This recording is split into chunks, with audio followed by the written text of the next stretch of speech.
السلام علیکم پاکستانیوں، کیسے ہیں آپ؟ ٹھیک ہیں؟ طبیعت ٹھیک ہے؟ امید ہے آپ لوگ بہتری کی طرف گامزن ہوں گے۔ پاکستان کی موجودہ سیاسی صورتحال کے اندر ایک عجب تماشا بنا ہوا ہے، آج ہم اسی کے اوپر گفتگو کریں گے۔ پاکستان کے اندر عمران خان صاحب کی سیاست، نواز شریف کی لندن سے سیاست، وزیر اعظم شہباز شریف کی اسلام آباد سے سیاست، رانا ثناءاللہ کے استعفے اور یہ تمام کے تمام چیزیں انشاءاللہ آج ہم اس کو زیر بحث لانے کی کوشش کریں گے۔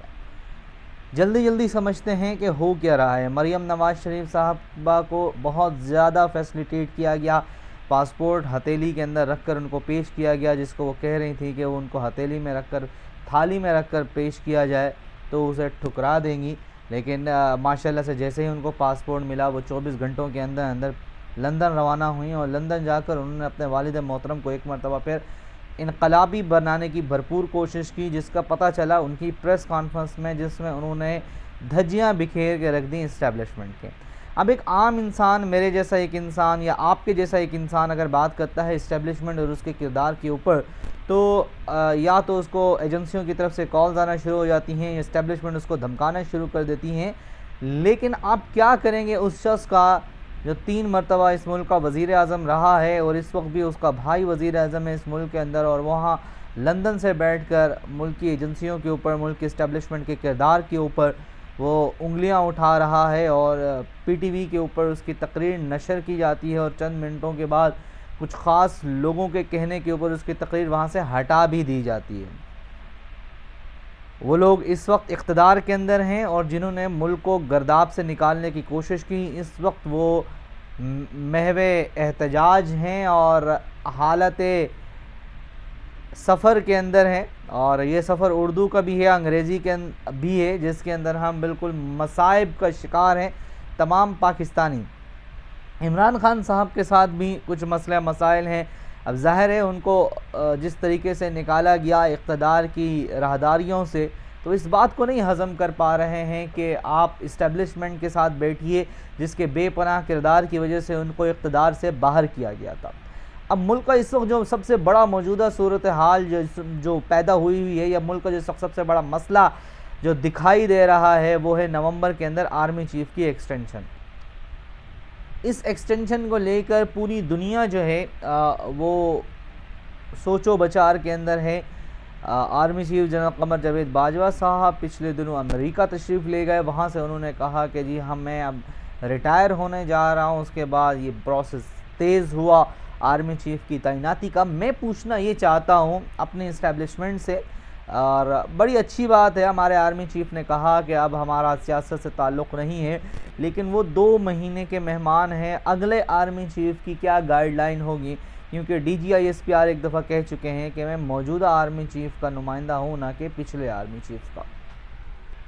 اب اگر ہم اس صورتحال کے اوپر گفتگو کریں تو ہمیں نظر کیا آتا ہے کہ اطلاعات یہ ہیں کہ نواز شریف صاحب اپنا آرمی چیف لگانا چاہتے ہیں، فوج کی طرف سے ریکمنڈیشن کے اوپر شہباز شریف وہی کرنا چاہتے ہیں جو پنڈی کی طرف سے احکامات ہیں، اور اس ضمن میں عمران خان یہ کہہ رہے ہیں کہ جناب ہمیں اسمبلیاں توڑوا کر الیکشنز کی تاریخ دی جائے۔ پاکستان کی موجودہ صورتحال میں عوام جو کہ بپھری ہوئی عوام ہے، کہ جہاں پر اس پورے ٹولے کو یہ سمجھ میں آ رہا ہے کہ اگر اس وقت الیکشن ہوتا ہے تو ہر ایک منافق کا چہرہ جو ہے وہ بے نقاب ہو جانا ہے، اور ہر ایک طرح سے جو ہیں یہ لوگ شکست فاش سے دوچار ہوں گے۔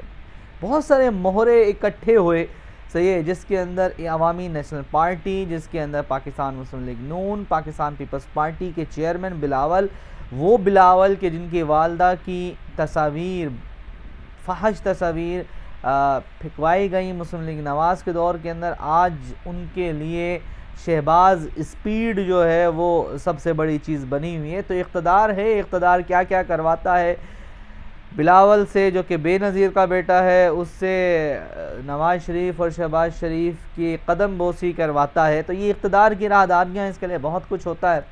تو عمران خان جو ہیں اس وقت نہیں مان رہے ہیں الیکشن سے کم پہ، شہباز شریف صاحب جو ہیں ان کی دوریاں بڑھتی جا رہی ہیں نواز شریف صاحب سے، کیونکہ ان کے وزیر، نواز شریف صاحب کے مقرر کردہ وزیر جاوید لطیف نے 5 دن کی غالباً ڈیڈ لائن دی ہے اور کہا ہے کہ 15 تاریخ کے بعد جو ہے دما دم مست قلندر ہوگا اور ہم بولنا شروع کریں گے. تو جناب والا آپ کو روک کے کس نے رکھا ہوا ہے؟ آپ تو انقلابی بن رہے تھے, انقلاب کا بول بالا کرنے آئے تھے, پھر آپ نے جاتے جاتے بوٹوں کو قدم بوسی کی, ان کی آپ نے بوٹوں کے اوپر اپنے تلوے لگائے اور اس کے چکر کے اندر آپ کو تشتری کے اندر رکھ کر اقتدار دے دیا گیا. تو امید یہ ہے کہ آپ انقلابی بننے کی بھرپور کوشش نہ کریں. اب مسئلہ کیا ہے؟ اسٹیبلشمنٹ جو ہے وہ اس وقت اس مسئلے میں پھنسی ہوئی ہے. اب شہباز شریف صاحب کے مطابق وہ تو کہتے ہیں کہ جی ہم آپ کے سب سے بڑے نمک خوار ہیں, بھائی جان جو ہیں وہ باہر سے بیٹھ کر اسٹیبلشمنٹ پر تنقید کر رہے ہیں. اب اسٹیبلشمنٹ شہباز شریف کو ہٹا نہیں سکتی. 2 دن پہلے وہ کہہ چکے ہیں کہ جی ہمارا تو کوئی تعلق نہیں ہے اقتدار کی راہداریوں سے, اور سب کو پتا خان صاحب کو کس طریقے سے ہٹایا گیا. وہ شخص جس نے قتل کیا ہوا تھا دبئی سے اس کو واپس لایا گیا, پیپلز پارٹی کا MNA تھا وہ شخص جس کا نام علی وزیر ہے, جس کے پروڈکشن آرڈر صدر پاکستان کے خطاب کے دوران بھی نہیں جاری کیے گئے, اس کے پروڈکشن آرڈر جاری کروا کر اس کو اسمبلی میں لایا گیا, اس سے عمران خان کے خلاف ووٹ دلوایا گیا, عمران خان کے اپنے بندے توڑے گئے, عمران خان کے اتحادیوں کو توڑا گیا, اور یہ سارا کا سارا کام ہماری سرکار کے بغیر ہو نہیں سکتا تھا. پاکستانیوں کے رویوں کے اندر جو ہے وہ سیاسی رویے کی کمی ہے. مطلب کتنوں کو انڈیا کے آرمی چیف کا پتہ ہے؟ میں آپ سے سوال کرتا ہوں, کتنوں کو پاکستان کے ایئر چیف کا پتہ ہے, پاکستان کے نیول چیف کا پتہ ہے؟ شاید جواب ہوگا 0.something. شاید کچھ لوگوں کو پتہ ہو, لیکن کتنے انڈینز کو پاکستان کے آرمی چیف کا پتہ ہے؟ تو جواب ہوگا تقریباً 90%. تو ہمارے ہاں جو سیاستدان ہیں وہ کٹھ پتلی بن کر استعمال ہونا چاہتے ہیں. 2008 میں عمران خان نے اقتدار کی راہداریوں تک پہنچنے کے لیے کہیں نہ کہیں 10, 12, 15 سیٹوں کے لیے کمپرومائز کیا, اور وہ ہر محکمے کے اندر ایک ریٹائرڈ کو لگاتے رہے. وابڈا کے اندر جا رہے ہیں تو جناب ریٹائرڈ جا رہے ہیں, PTCL میں جا رہے ہیں تو جناب ریٹائرڈ جا رہے ہیں. تو آپ کمپرومائز ہوتے ہیں جب آپ اپنے اصولوں کے اوپر کمپرومائز کر رہے ہوتے ہیں. بے نظیر نے بھی یہی کیا جب انہوں نے مشرف کے ساتھ NRO ڈیل سائن کی, اس میں پھر نواز شریف شامل ہو گئے. عمران خان اور نواز شریف اگر اسٹیبلشمنٹ کا رول ختم کرنا چاہتے ہیں تو دونوں مل کر بیٹھے. اگر آپ کو واقعی اسٹیبلشمنٹ کے اس کردار سے مسئلہ ہے تو سب سے بڑا جو حل ہے وہ آپ کے پاس یہ ہے کہ جس طریقے سے سپریم کورٹ کی چیف جسٹس کی تعیناتی ہوتی ہے, اس طریقے سے آپ آرمی چیف کی تعیناتی کیجئے. آپ یہی ایک کام یہ کیجئے کہ آپ یہ کہیں کہ جو موسٹ سینئر ہوگا وہ اگلا آرمی چیف بنے گا, بھلے وہ 2 مہینے کے لیے بنے یا بھلے وہ 3 مہینے کے لیے بنے. اس سے وہ اپنے کام میں مصروف رہیں گے اور آپ اپنے کام میں مصروف رہیں گے. کمی آپ کے اندر ہے, آپ سیاستدان ہیں, آپ کو مل کے بیٹھنا چاہیے. بھلے عمران خان ہو, بھلے نواز شریف ہو, کہیں نہ کہیں ایک انا کا مسئلہ ہے, ایک ساتھ بیٹھنے کا مسئلہ ہے, سیاسی رویوں کا فقدان ہے. ہم پہلے اسٹیبلشمنٹ کے ہاتھوں میں کھلونا بن کے کھیلتے ہیں اور اس کے بعد پھر ہم یہ روتے ہیں کہ ہمیں اقتدار سے باہر نکال دیا گیا. امید یہ ہے کہ پاکستان بہتری کی طرف گامزن ہوگا اور سیاستدان اپنے سیاسی رویوں کا کردار ادا کرنے کی کوشش کرے گے. اپنے رشتہ داروں کا, عزیز و اقارب کا, سب کا خیال رکھے گا. اللہ حافظ.